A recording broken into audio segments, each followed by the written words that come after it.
This is Potentia by Ludwig Senfel.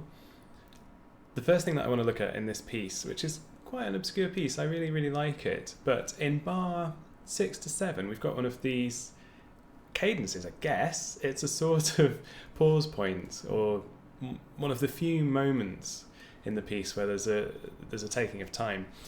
But the bass line jumps a fifth, and it's quite hard to maybe make that sound connected. It's a little bit tricky on the lute if we haven't got a bass line that's moving sort of locally. That sort of thing. Suddenly going and making it sound like it's part of the same line can be a little bit tricky. So it's worth just taking a bit of time to imagine that bass line and playing it a few times and making sure that it's coming out when you play. Because you'll find that the treble part, particularly there, just comes out no problem. And it's also just quite a contemplative moment. It doesn't really do anything. We've got all this stuff going on before it. And then it's just a cadence. So have a go at that. It's a little bit tricky. In bar 12, we come to tip number 2. We've just got another one of these melodic lines in the bass that just needs sustaining through and making sure that they're connected. So bar 12 into 13, for example, if I just play from the end of bar 11,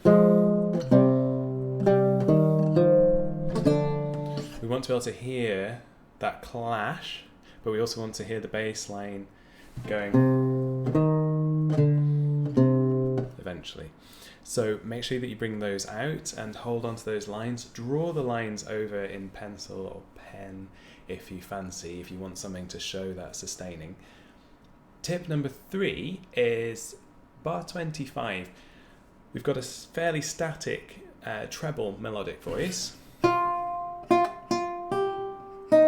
the bass, or what would be effectively an alto part, is moving quite quickly. Now, obviously that's technically a little bit more difficult. You've got to control your treble in probably using a middle finger or third finger, and you've got to have your thumb and first finger working like mad. So play them separately. Make sure that you can hear them separately when you come to play them together. Don't be too afraid of repeating fingers when you've got repeated chords. It's probably a no-no from those who are very technically accomplished, but I find that it often creates the sort of articulation that I like, that gets you through the chords. So it's up to you. I'll leave it with you, but I find that I can make it sustain without worrying too much about the fingering, particularly on those repeated chords at the end of the bar. So I hope you enjoy this one. Let me know how you get on, and see you tomorrow.